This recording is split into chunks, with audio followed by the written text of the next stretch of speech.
Bismillahirrahmanirrahim. Rasulullah Sallallahu Alaihi Wasallam menganjurkan kepada kaum wanita untuk mencari seorang laki-laki yang saleh, ya, sebagai pasangan hidupnya. Misalkan, ya, dia sampaikan itu kepada keluarganya, ya Pak, bukan saya sudah menganggap diri saya soleh, tetapi saya berusaha untuk belajar menjadi orang yang baik, belajar untuk mencintai orang-orang soleh, ya, supaya saya bisa menjadi imam yang baik untuk anak bapak, misalnya, ya, tidak ada masalah untuk dia mengatakan demikian, ya. Tetapi kalau seandainya dia menampakkan kesolehannya, menampakkan ketaatannya, ya, di status WA-nya selalu nasihat-nasihat, ya, yang di-share adalah kajian-kajian, ya, untuk memikat kaum wanita dan yang semisalnya, tapi hakikatnya dia kebalikan 180 derajat dari apa yang dia share, maka inilah khoda, inilah penipu, ya. Ini adalah pengkhianatan. Makanya kaum wanita, ya, jangan tertipu dengan buaya-buaya ya, di media sosial, ya, share yang ini pernikahan bukan di situ ladang pernikahan. Pernikahan itu bukan di Facebook. Di Facebook orang bisa pasang muka apa saja, bisa apa saja yang dia share. Bukan di situ untuk mencari jodoh.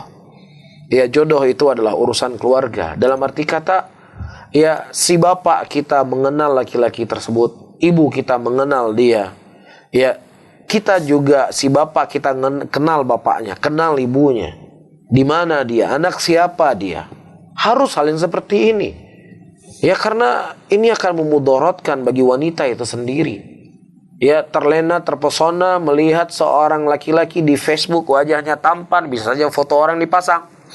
Atau bisa saja foto dia, tapi hari ini kan kamera-kamera yang muka kita, yang mukanya model-model pas-pasan, pas di foto udah kayak mukanya glowing gitu, bersih. Ya, jadi itu bukan tempat cari jodoh.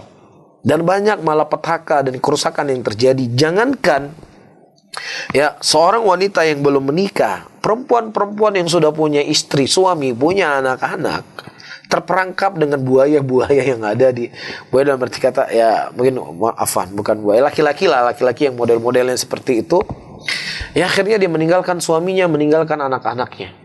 Akhirnya kehancuran untuk dia. Ternyata laki-laki itu cuma pemanis, menggunakan nama Allah, menggunakan nama Rasul. Ya, di posternya, di kajiannya, apa yang dia share di YouTube, Facebooknya dan yang semisalnya. Maka saya ingatkan kepada kaum wanita, jangan pernah dijadikan sebagai acuan.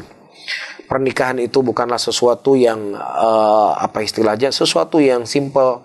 Dalam arti kata, ada hal yang perlu untuk kita kenal lebih mendalam. Siapa dia, siapa bapaknya, siapa ibunya, harus dikenal. Ya, karena ketika dalam pernikahan kita bukan hanya menikah dengan dia, tetapi ketika kita menikah ada hubungan keluarga. Ya, bisa saja mungkin dia orangnya tampan, tukang pukul, buat ngapain? Tampannya Masya Allah 9, laki-lakinya. Ya, pakaiannya keren, uangnya banyak, tukang pukul, ngapain? Nggak usah dinikahi perempuan laki-laki yang tukang pukul, sebaik apapun dia, seganteng apapun dia, kalau dia kerjanya memukul istri. Makanya Rasulullah mengatakan ketika ada seorang wanita yang curhat kepada beliau, ada 2 orang laki-laki yang melamar beliau, kata Rasulullah, dia suka mukul, jangan nikahin dia, nikahi si fulan. Terima lamaran si fulan. Bisa difahami, ya? Jadi kepada para akhwat, jangan menjadikan media sosial untuk mencari jodoh. Jangan sekali-sekali. Ini akan menjadikan malapetaka. Kalaupun seandainya ada pasangan yang cocok, yang Masya Allah dapat di media sosial, itu jauh lebih sedikit dibandingkan yang memberikan mudarat. Apalagi kemudian dia melakukan hubungan-hubungan yang gak sah untuk dia lakukan, ya, dan yang semisalnya. Bisa difahami, ya? Tapi kalau itu maksudnya yang pertama, yang ada masalah. Kalau yang maksud yang kedua, jelas. Ya, inilah penipuan dan seterusnya.